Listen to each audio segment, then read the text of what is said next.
broadcasting. Blog Talk USA. Are you tired of waiting for change? Tune into Blog Talk USA. Let your voice be heard on Blog Talk USA.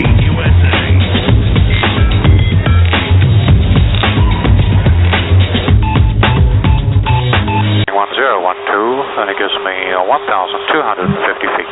Exit again.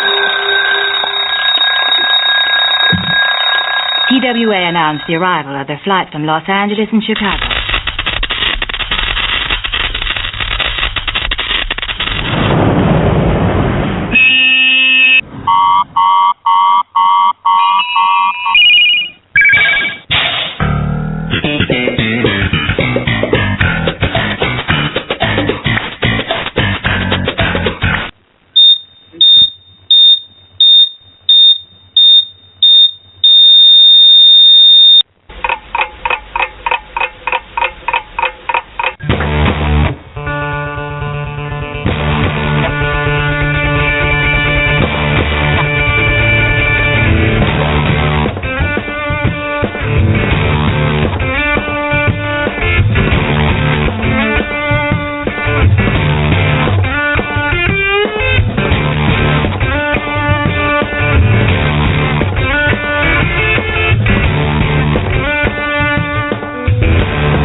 And welcome everybody to this Tuesday, January 26th, 2016 program on the USA Blog Talk or Blog Talk USA radio network. I am Tony Trupiano of TNZ.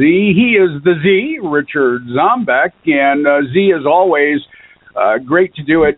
Day one yesterday on the Daily Gig, and I got to tell you, we got not only a great response, it's like you and I kind of been a little revitalized by this radio thing.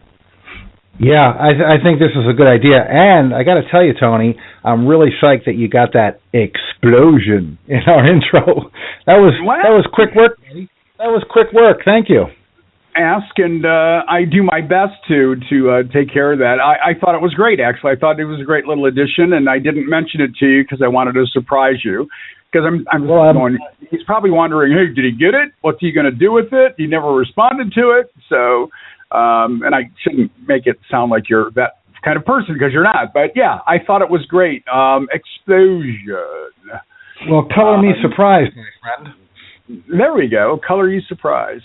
Hey, listen, I'm staring at an article right now, and I got to give credit to this guy. His name is Kurt Guyette, and Kurt is an investigative reporter with the Michigan chapter of the American Civil Liberties Union. Used to be a reporter with the Metro Times, which was an alternative daily in the Detroit area. And he is the one that really educated myself and my former daily audience, so which I guess is my current daily audience, on the whole Flint water crisis situation. Just an incredibly talented, committed journalist.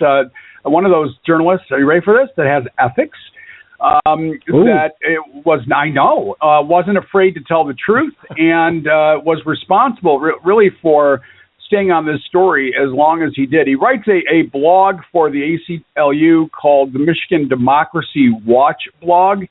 And I'll actually post on the TNZ Talk Facebook page and on Twitter a link to that. But I just wanted to thank Kurt for the good work that he did and that he's doing.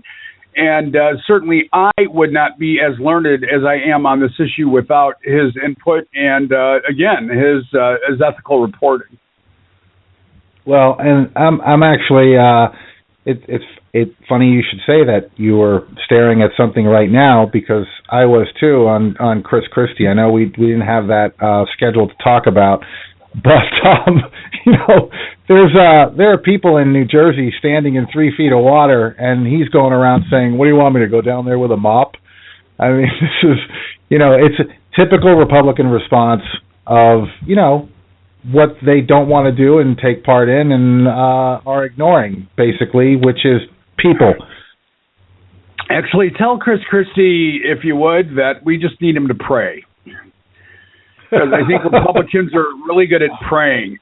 Just pray it dry. If you pray long enough, it will the water will dissipate, it will evaporate, and you can say God did it. I'm praying for the people of New Jersey. Oh, but in the meantime, I'm campaigning in New Hampshire, and the hell with them.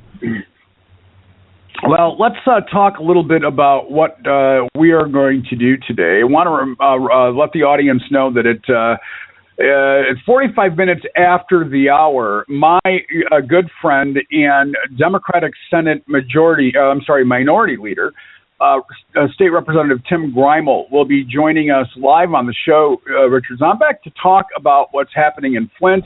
But very specifically, the governor of the state of Michigan, Rick Snyder, has hired an outside PR firm, which is interesting. And by the way, this PR firm happens to have ties to the governor's most recently departed chief of staff. His wife is one of the executives of this PR firm. And by the way, her chief responsibility, and I wish this were a joke, the irony, her chief responsibility as the spokesperson for Nestle Water. Oh, boy. Can you imagine? I wish that were a joke. Yeah, well, I think one of, I want to say favorite quotes, but obviously it's not one of my favorite quotes. But, and we talked about this yesterday on the show, is the CEO of Nestle was quoted as saying, there is absolutely no, and I'm paraphrasing, but I see no reason that people should have water for free. Right? That was his, and we know what, Nestle and Coke have been involved in third world countries and closing down wells to suck up the water and sell it back to the people who had the wells in the first place. I mean, you can't make this stuff up.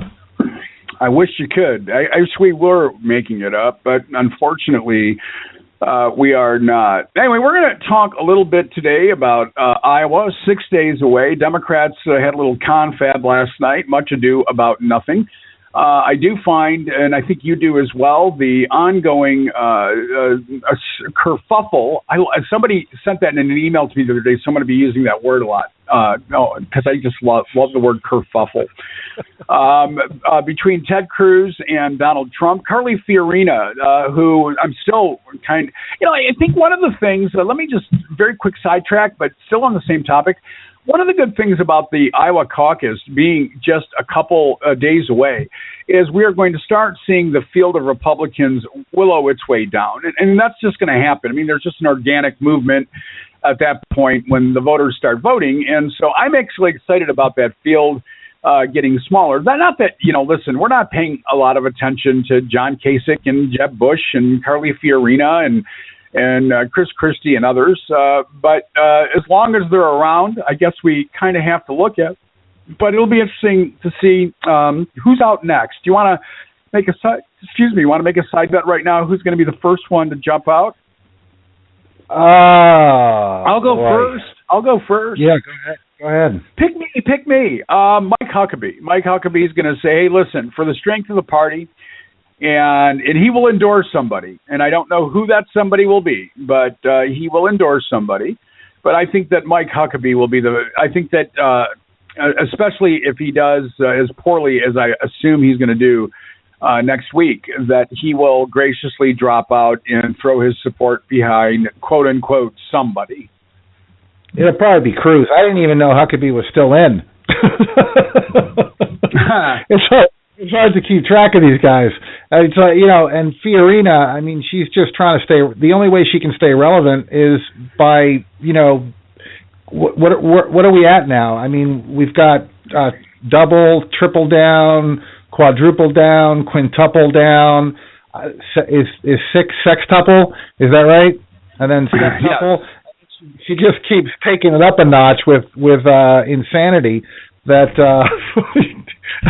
oh no, no. I know everyone's saying that this is wrong, but I'm standing behind it. And this is a former CEO of a major software and hardware company that basically seems to think that it's okay to just I'm going to stick by what I said, and the worst kid in the school in the classroom. You know, Z, as a journalist, when you take a look at a story like Carly Fiorina's and her, you know, again, double down, triple down, etc., you take a look at her record as a failed corporate CEO at Hewlett-Packard and the way she spins her personal story. As a journalist, is it hard to take someone like that seriously? I'm trying not to be cynical here. I'm just asking, and really just a question. You know, the way she talks about issues and the way she talks about her career, the way she kind of muddles her way through why things happened, the way they happened in the boardroom, etc. The spin is, you know, again, I'm jaded. I'm very biased, and so I'm recognizing that. But as a journalist, how do you deal with somebody, a personality like that? Well, I mean, she doesn't think that she was a failed CEO. And, you know, I got to tell you, I mean, sometimes I feel like I'm writing for The Onion when I write about this stuff, because it's so far out of the realm of reality that it feels like you're lying just writing this stuff. I mean, it's like, oh, come on, she didn't really say that, you know, or he didn't really say that. I mean, I was looking at the Chris Christie thing in the Huffington Post, not to get off track, but, you know, I'm reading it and I'm going, really? There are people that are standing in 3 feet of water, and he's saying, what do you want me to go down there with a mop? Because, you know, he's got more important things to do. Like be, what is he, 2% in the polls right now? Figures of that, yeah. Yeah, so if it's even that. To answer your question, it's difficult. Okay, I just wondered how you deal with that. Well, listen, before we move on to some of the other issues that we're going to talk about today, there had been rumor over the last couple of days that President Obama was going to get out his executive order pen, and this time he was going to sign an executive order that basically said that if you do business with the federal government, you are going to be mandated to report your donations to candidates. It would be mandatory reporting, which is a direct slap against Citizens United. So let me give out the phone number, and then you and I will talk about it. If anybody would like to talk to us on that or any of the issues that we're going to be talking about today, feel free.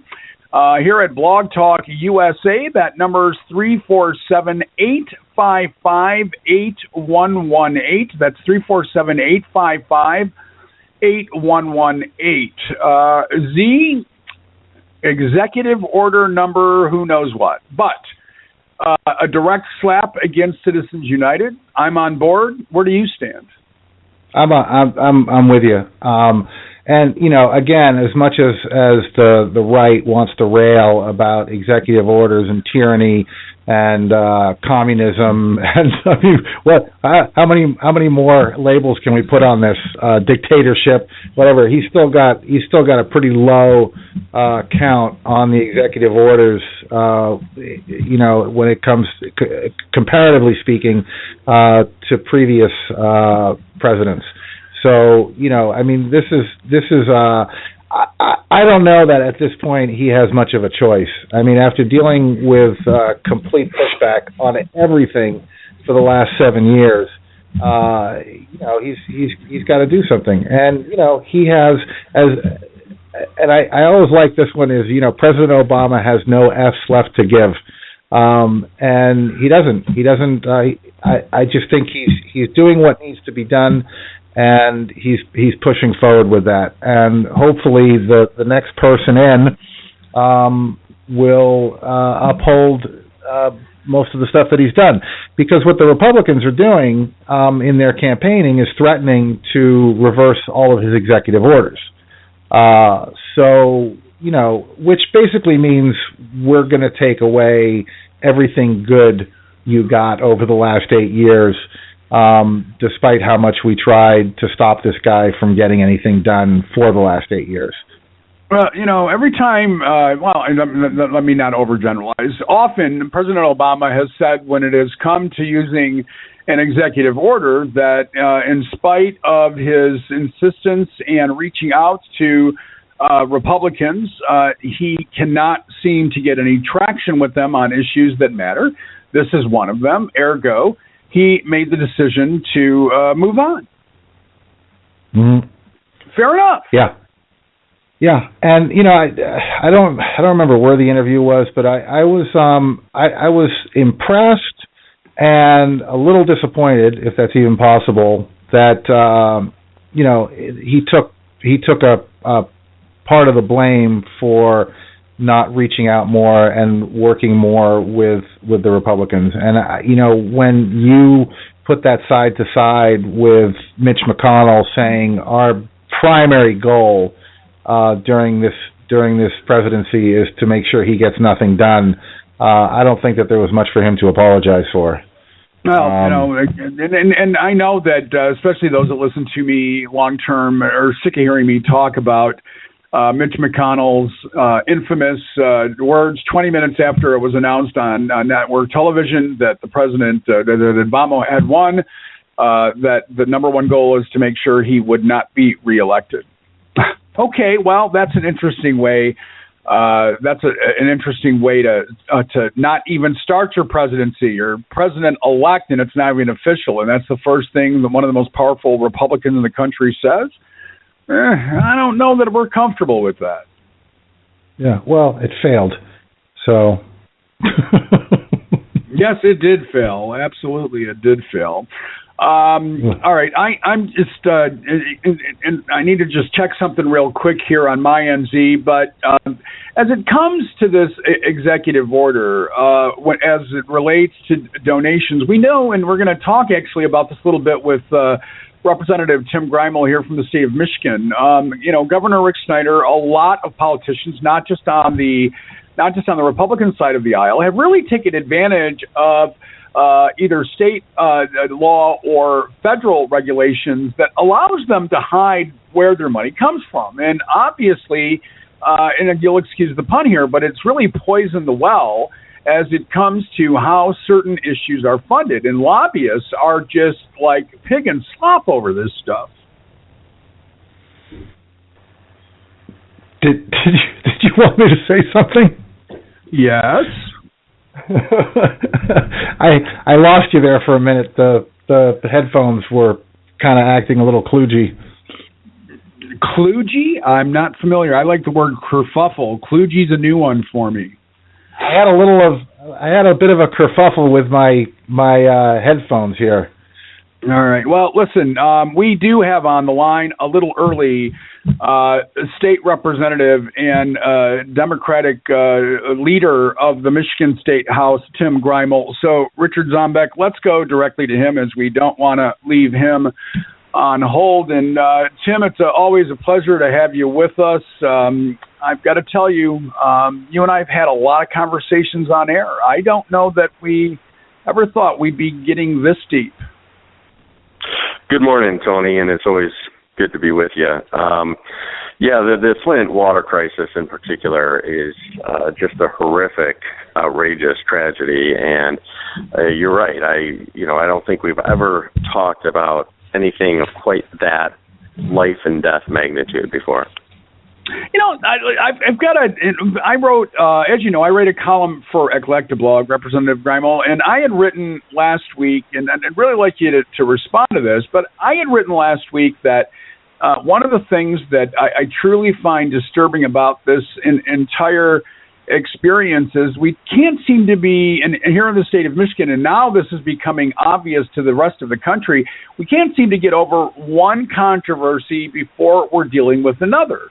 How many times have you and I had the conversation about different issues? What did he, that would be Rick Snyder, know, and when did he know it? Well, we can't get to the answer to the first question before we have the second issue, and then the third issue. And now it's stacking up to the point where I'm really beyond concerned. And at the end of the day, and I think one of the things you're trying to very successfully do is to keep focused on the citizens of Flint and the state of Michigan. You don't want this to get politicized. Unfortunately, you're not the only one that controls the conversation. Well, that's right. And, certainly we've seen a lot of scandalous behavior from the governor and his administration and from legislative Republicans. But this issue has really attracted national media attention, and for good reason. People are literally being poisoned. Children are literally suffering irreparable brain damage as a result of the actions and inactions of the governor's administration. The most important thing is for us all to work together and try to solve this immediate humanitarian catastrophe in Flint. I was there on Saturday. I'm happy to say that we were able to get, between Democratic state representatives and Democratic staffers, we were able to get 83 people in Flint as volunteers on Saturday to help the Red Cross distribute water. But certainly longer term, there are some very important questions that need to be asked about how could this possibly have happened, who knew what when, and how do we prevent this kind of tragedy from happening in the future. All right. Let me just, again, offer this up because I'm very concerned about the governor now hiring an outside public relations firm to, and these are my words, control the spin. He's done an awful job with the national media. He was, as you know, on the Morning Joe show just a couple days ago, and that back and forth dialogue for someone that does what I do was very, very difficult for me to ingest. It truly was. That doesn't mean that he doesn't need some help with messaging, but at the end of the day, we want transparency, accountability, and truth. How is he paying for this outside PR firm? And I guess a more obvious question is, does he need one? Well, it ties into this discussion you were just having. It's some dark money fund, and unfortunately, there are so many loopholes in campaign finance law and in Michigan's disclosure requirements or lack of disclosure requirements that there are all sorts of dark money funds that can be set up where it's not disclosed who's contributing to them, it's not disclosed what they're spending money on, and apparently it's one of these dark money funds, like the infamous Nerd Fund, for example, but there are others, that is paying for this public relations consultant. And the decision to hire a public relations consultant, actually two public relations consultants, at a time when there are dire humanitarian needs in Flint is a real head scratcher. The governor could be using that money to help the people of Flint, and instead he's using it to hire spin doctors to cover his rear end. And it's just the latest in a string of puzzling decisions and indecision by the governor's office. Even if the governor is to be believed that he didn't know about the severity of the problem in Flint until late September or early October, why did he wait over 3 months to declare an emergency there? Why did he wait over 3 months to call in the National Guard? Why is the emergency manager, who is at the center of this terribly implemented decision to use Flint River water in Flint, why is that emergency manager still now to this day the emergency manager of the Detroit public school system? Why hasn't Rick Snyder removed him from that position? And so there are a lot of very troubling decisions and lack of decisions that are coming out of the governor's office. All right. My guest again is State Representative and Democratic House Leader Tim Greimel. Tim, let me introduce my co-host, Richard Zombeck. He is a columnist with the Huffington Post, also writes for Liberals Unite. Do you have a question for Representative Greimel? Good morning, Richard. Good morning to you. And thanks for coming on the show.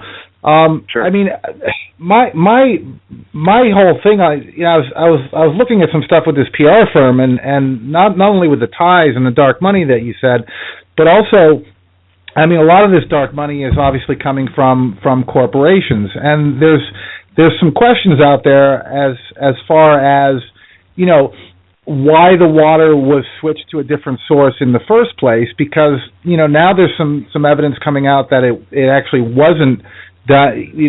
It was purportedly done to save money, but that it actually didn't save any money at all, and it's starting to look more like leaning towards privatization and that possibility. And to make your point too is the PR firm coming in and what what is their deal? And you're right. Why was this? I can't remember the guy's name, but why was he not fired? The emergency manager. Yeah. And wouldn't and wouldn't the PR firm suggest that to begin with? Well, great point. And I think you're absolutely right that so many of the decisions coming out of this administration, and certainly the bulk of decisions coming from emergency managers, are driven by this pervasive ideology of privatization at any cost, this notion that somehow the private sector always is best, that government can't do anything right or better than the private sector. And it's that ideology, more than anything else, that drives a lot of these terrible decisions that we see being made by emergency managers and the administration. I represent Pontiac, which has been under some form of emergency management for over 4 years now, closer to 5 years now. And we see the same pattern there, that even when it costs more to outsource, they still choose to outsource and privatize. Let me just ask you hold on, Z, because we've only got a couple more minutes left with Representative Greimel. I wanted to make sure I asked you about the Attorney General Bill Schuette's hand-picked investigation team. Again, has raised some red flags as well. One of them, at least, has been a donor to Rick Snyder and to the Attorney General himself. People are very suspicious. We go back to transparency and accountability. Is that what we're getting with this team of investigators?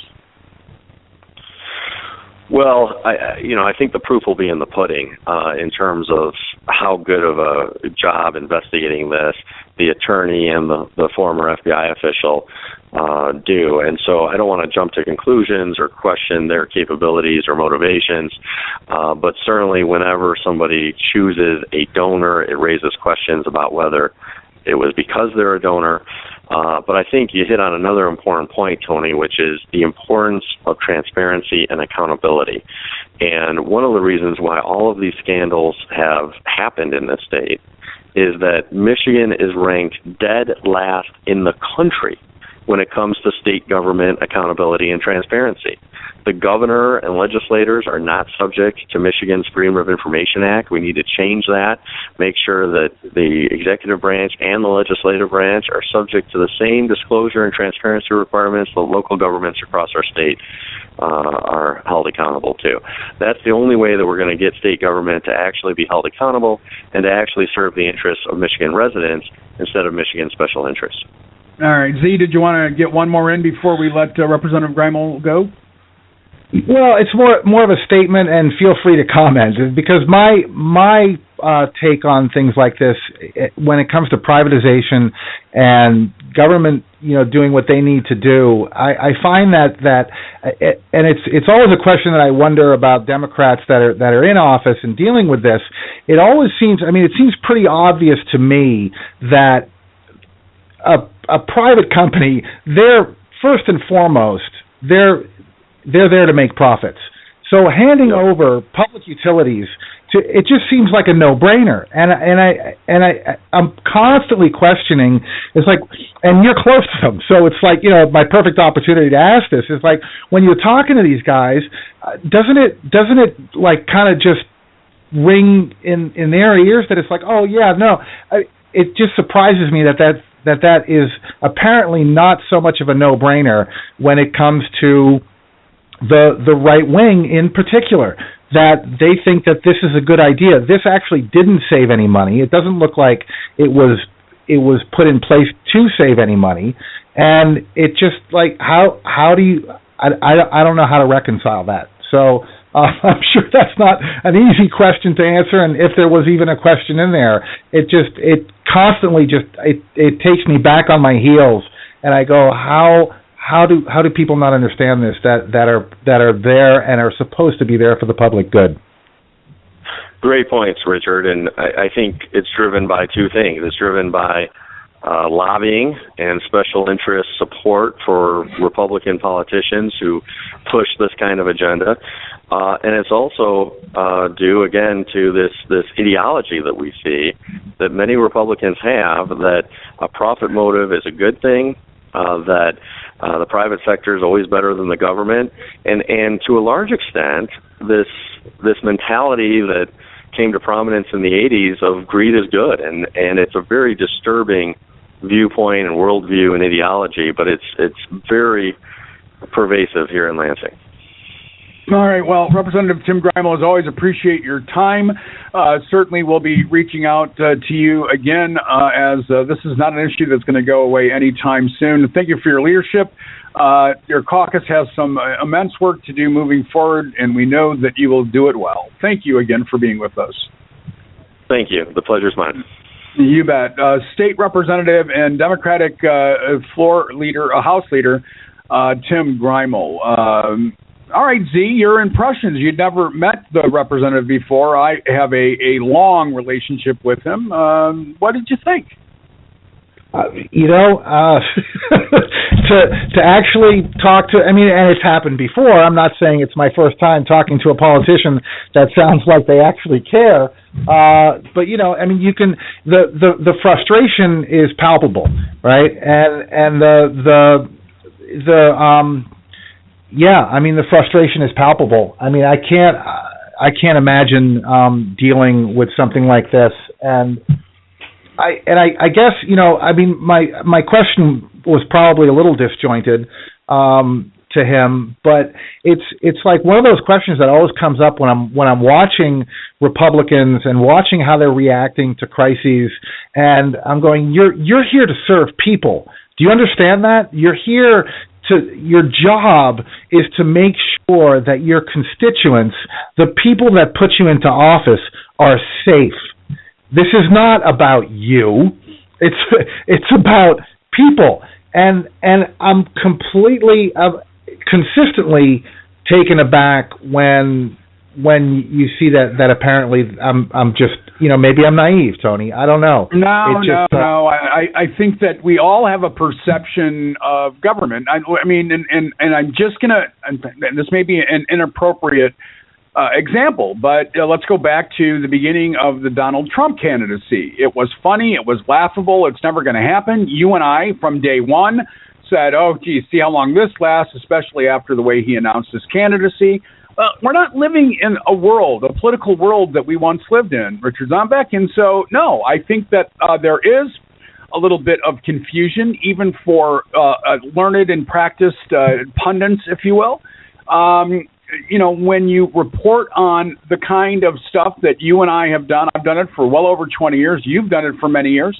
And now you find yourself in a situation where you obviously see that there's a dysfunction there, right? That's obvious. That was your whole point.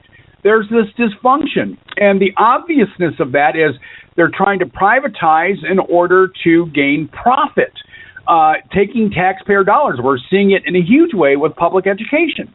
Now we're seeing it with the water and utilities that are owned by municipalities. There's a lot of money to be made there, and people want it. Those that have money want more of it.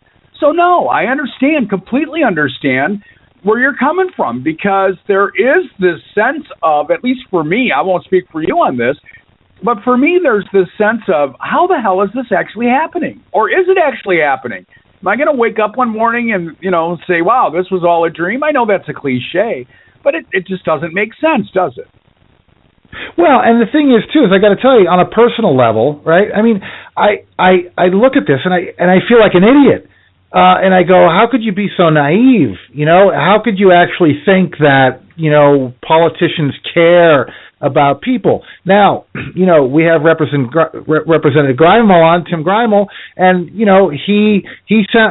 it's guys like that kind of give me a little more hope, right? Because he sounds like he cares. I'm not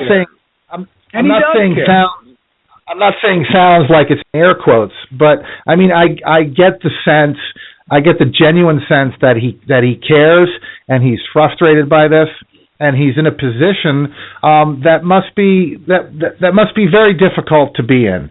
I really, to a certain degree, I want to give him a hug. Okay, well, let me just very briefly, before we move on, and we have a lot of callers on the line, so if any of you are calling to contribute, could you hit number 1 on your phone so I know? Some of you are maybe there just to listen.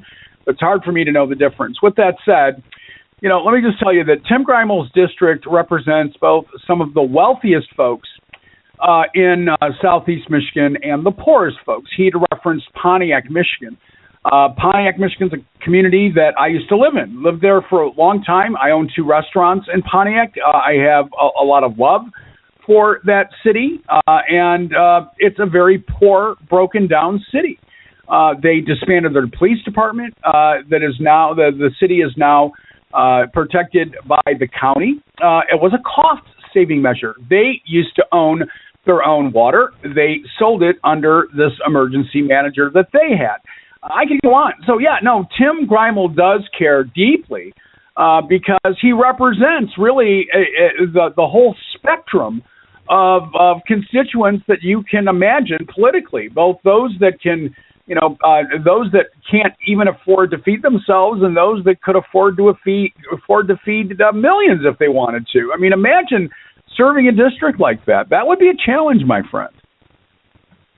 Yeah, I just, like I said, I really can't. It was great hearing him and hearing what he had to say. All right, well, let's go to the phones and see if these folks want to chat with us or if they're just listening in, and either way is okay. And so, caller, let me welcome you to the TNZ show. Was there something on your mind? All right, well, I'm going to guess you're one of those people that is calling to listen. So let's try our next caller. Caller, you're on the air. And again, let's see. Okay, small question. Somebody says, yes, are you? Let me go back to you. Yes, are you there? Yes, I'm here. I'm Ray Tyler from Tyler, Texas. And please don't exempt Texas from all this corruption and chaos that's going on in this country. It's just a bunch of politicians. You think they were born in a cave or something because they go to school, get out of education, and you want to be voted to do something for the community, and you're doing the opposite. So please don't exclude Texas. It's a more corruption problem than up there than down here. I mean, down here than up there. And I'm just really sick of it as a tax-paying citizen. You hear in Texas we have, I'm African-American. We have a lot of state situation here where we have mass incarceration of black men and men of color. And I went to a meeting last Thursday and spoke to our U.S. Department of Justice, which is the Eastern District here in the United States. And the excuses I'm getting as far as the high levels of unemployment in our community. Also, I work for the state of Texas Health and Human Service, and I got unlawfully terminated after reporting hate crime over threat bodily harm coming from my manager after several years of trying to convert me, being I'm from California, to being fear of him and whites. That's not going to happen. So, right. No, I appreciate the call, and I think the caller brings up a good point. We're talking about what's happening in Flint, Michigan. We're talking about transparency and accountability. Listen, Texas, you and I were just talking about Governor Abbott earlier this morning. In spite of, and tomorrow we're going to talk more about the Planned Parenthood, the way the Planned Parenthood decision in the courts kind of backfired on the anti-abortion folks. But Governor Abbott basically said, listen, I'm going to ignore the law, and I'm pro-life, and I'm going to do whatever it takes to ignore what it is the courts are saying. There is this arrogance, this political arrogance, I think, in the country that has become systemic. And whether it's corruption at the state level or the federal level or the local level, whether it's Black Lives Matter and what's happened, the very aggressive way the police have gone after minorities in this country. I mean, we could put a list together and fill the rest of the time just putting that list together of issues that are really confounding so many people. I mean, we're so off track of what did you just, you just said this a few minutes ago. Government is supposed to be helping us, are they? Yeah, well, no, and it's been, going back to the Planned Parenthood, and like you said, we're going to talk about this tomorrow, but, Ken Cuccinelli was on MSNBC, Chris Hayes, and Chris Hayes is saying, look, talking about these videos that, Carly Fiorina seems to think are real, and Tim Greimel mentioned, in the 80s, greed is good. And my first thought was like, that was a movie. That was a movie. That was fiction. And that the Republicans and the CEOs in this country seem to think that, that was a carrion call for how to do business. The guy that said it in the movie, I can't remember the character's name right now, but he was an evil bastard.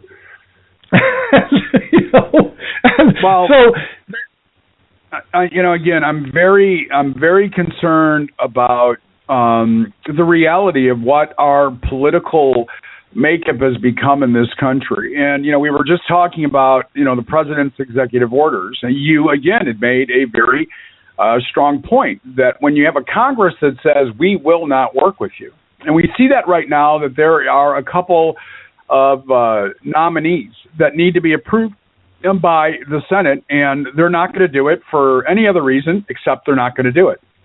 They've been very upfront about that. We're not going to approve your nominee. Well, and denying facts. Consistently denying facts. And you're right on the nominees. You want to get something done, it's not going to happen.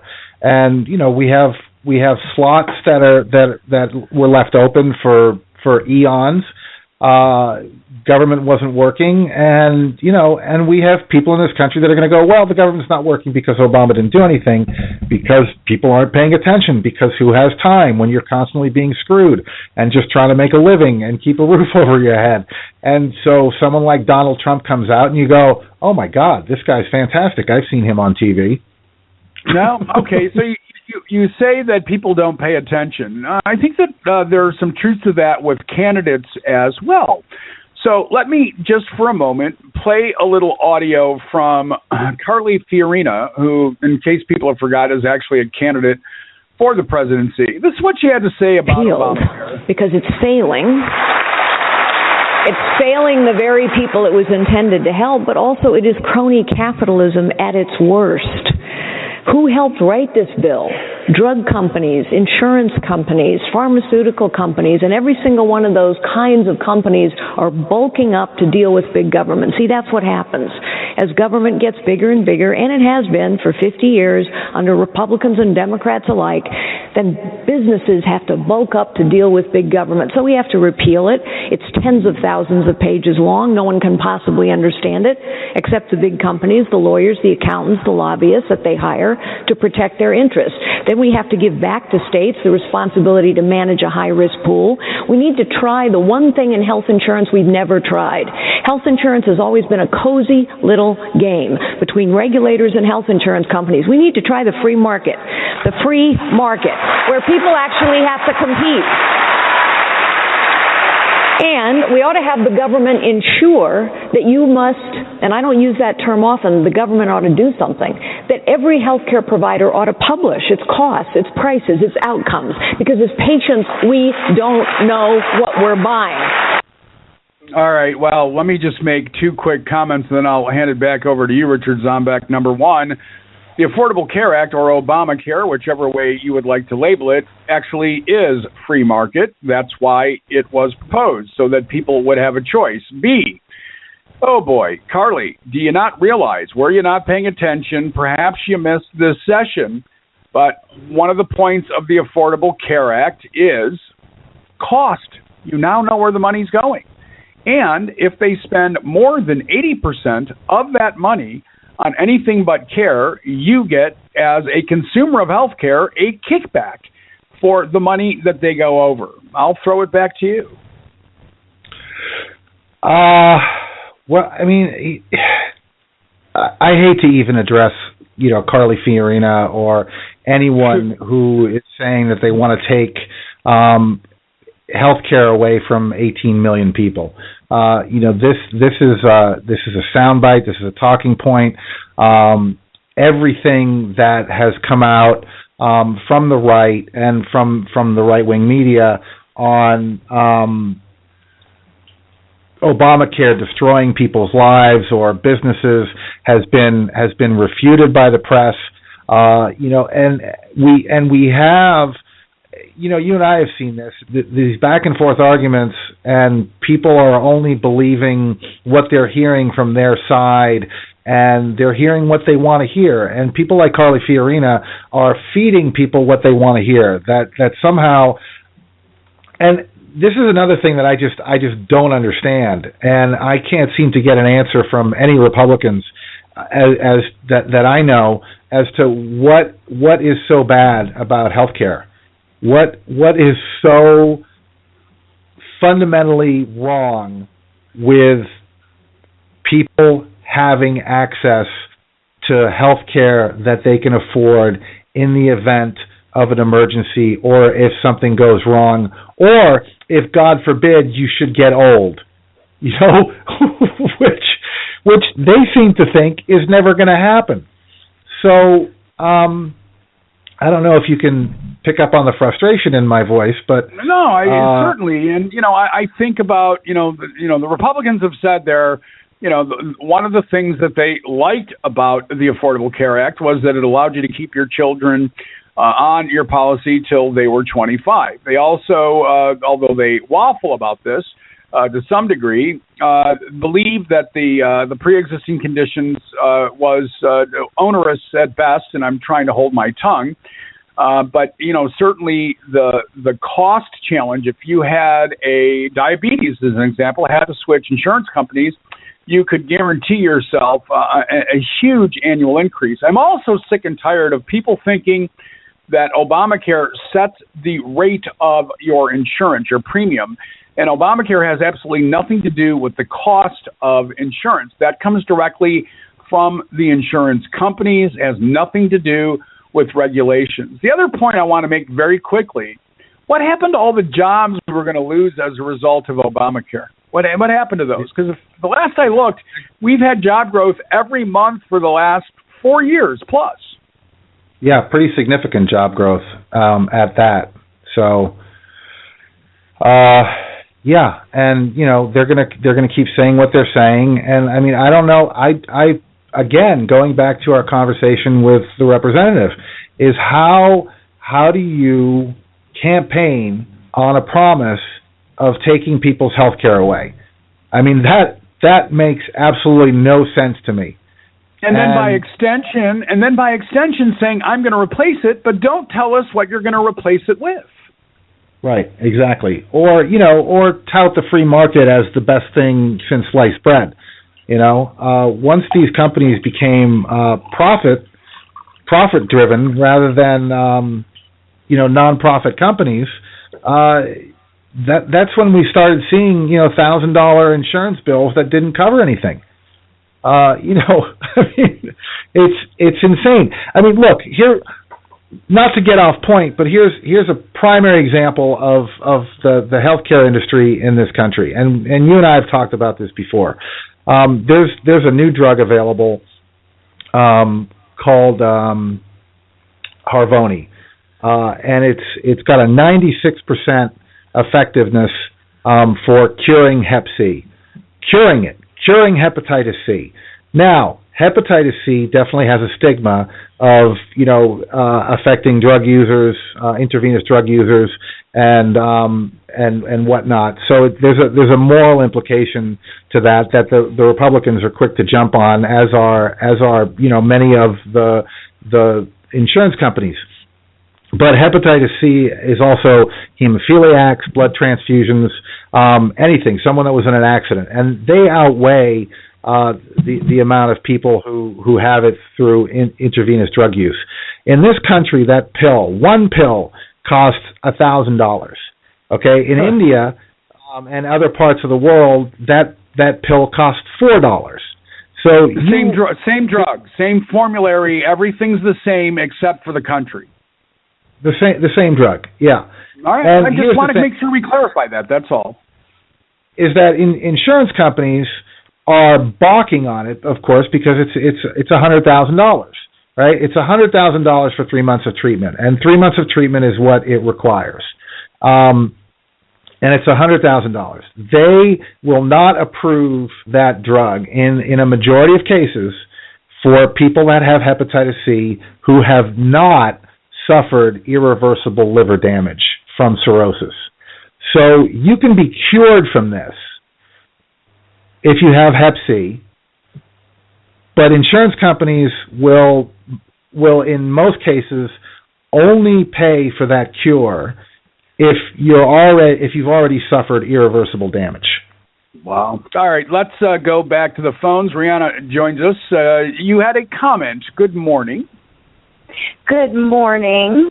I do, just quickly, to answer Richard's question about why they are so resistant to health care, what's wrong with it. And, of course, it's because it's tyranny. President Blackenstein gave it to us. So, that's an easy answer to give you. But I also want to say the lack of accountability that the Republicans have to answer to is stunning for their lies and misinformation. I mean, to me, that's just what always baffles me. They never have to pay a price for utter nonsense and just blatant lies. And Carly Fiorina is just a shining example of that. She's staring the indictment of the Delighten, who did those Planned Parenthood videos. She's staring that indictment right in the face, still saying those videos are authentic and not doctored, and they're showing this grisly act by this horrible organization. Facts be damned, there's never a price to pay. And that's all I wanted to say. You're right. No, I appreciate your comments. You're right. And I'm just going to get to the next caller right away, and then we'll comment a little bit on that as well. But caller, you are on the air. What's on your mind today? Hi, this is Michael Handley. Hi, Michael. Blog Talk USA. Hi, I do. I co-host another program on Blog Talk USA with Rihanna on Tuesday evenings.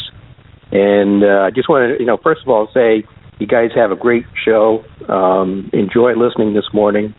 And on the issue of health care and Carly's comment that we need to let the free market run health care. Well, first of all, we have to have a free market in health care insurance. And we don't. We have a few big companies that last year were busy acquiring each other. And there's plans for further acquisitions and mergers in 2016. Last year, Anthem bought Cigna for $50 billion. Aetna is pursuing Humana. And United Healthcare Group is also looking for acquisitions. So, when you have a healthcare insurance industry that comes down to just, 2 or 3 big companies, how is that better than the government having a single-payer Medicare for all program? I just had to make that comment. No, and I appreciate it. And Z, this goes back to what you were saying with Representative Greimel about privatization, that somehow it's better, that somehow the free market would be better, that there's this inherent and Michael, do you agree with that there's just this inherent acceptance that if it were privatized, somehow it's better, without having any proof that there's truth to that statement? Oh, absolutely. That's the ideology of the Republican Party, the conservatives. That's the bill of goods that President Reagan sold us when, in his first inaugural speech, he said that government isn't the solution; it's the problem that needs a solution. So, for the last 35 years, the whole national conversation that we've had is, government bad, privatization is good, and it's just not true. I mean, look at what's going on in Flint, Michigan, with people being given lead poisoned water to drink. Some of that fundamentally was a move toward breaking up the public water system in Michigan to privatize it eventually. That's the motive, the long-term motive there. Yeah. And, Michael, and how did that work out? Yeah, I'm with you. Listen, we've got to get ready to wrap things up here in a few minutes. So what time is the show that you and Rihanna do? What time is it on? 8:30 Central Time. Okay, so that way... yeah, all right. Well, we appreciate that. Appreciate the call, and that way Richard Zombeck and I can listen in. Z, a lot to think about with the comments from the audience today. I mean, this is it's good to see passionate people out there really paying attention to this issue. Well, and here's the thing too, right? Because there's this misunderstanding, and it runs deep. Is that greed is good, privatization is good, private companies are gonna do better things. But here's the thing, right? Is that we forget, and a lot of people forget, that for a private company, money coming in and having that money is important. Government, money coming in and money being spent is important, right? Is that there's no good government if they're holding on to the money that's coming in, right? The tax law, and people look at that and they go, well, surpluses are good and we should have all this money, and if all this money is coming in, why don't we have all this money? Well, if your government is doing the job that it's supposed to be doing, it's taking the money in and it's spending it. It's spending every penny of it. It's spending it on the people that are paying the money in. And this is something that people don't seem to understand, is that your tax dollars come in and they get spent. If that money is being spent on services for the community, then your government is working, right? And we look at with this greed is good kind of attitude and go, well, I mean, they're bringing all this money in, how come they don't have any? Well, if the government is doing their job, they shouldn't have any of it, and it rolls over till the next year. And so to think that profits are what determines whether or not a company is doing a good job works really well with iPhones, but it doesn't work with public water and public utilities. I mean, this is where that education needs to go out into the public, and people need to understand that. And I know we're running short on time, and we want to try to get the info out. So I'll shut up. Listen, No, we're good. I want to let people know that tomorrow we are going to talk a little bit about the Planned Parenthood story that broke late in the day yesterday. So we will have a chance to talk about that tomorrow. As I said, it backfired a little bit on the anti-abortion folks, but the politicians that be's refusal to just accept the fact that Planned Parenthood is a pristine organization that has been under the microscope for many decades, that knows what they're doing, that is restricted by federal law as to how they can spend the money that they're given, etc.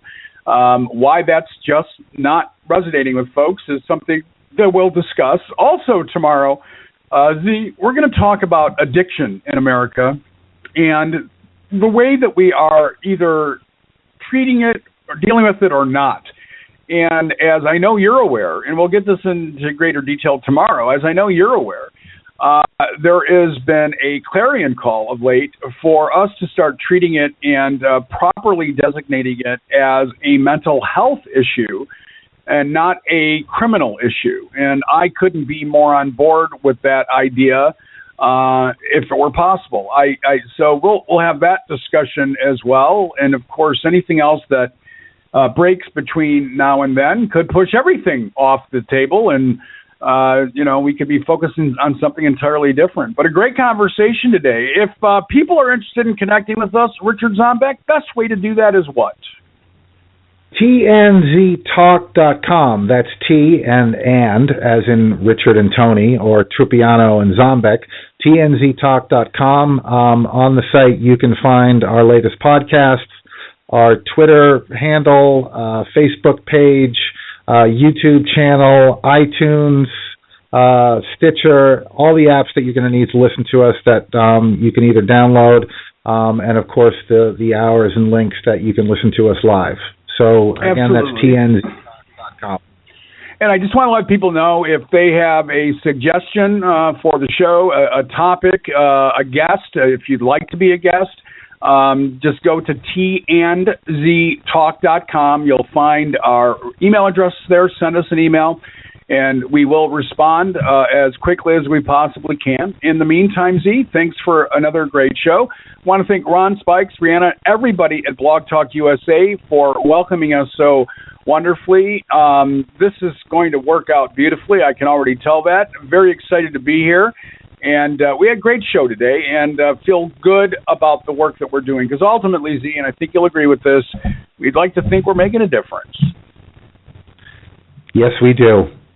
Absolutely. All right, folks, that'll do it for now. I'm Tony Trupiano. He is Richard Zombeck. You all have a great day, and as always, we ask that you be well.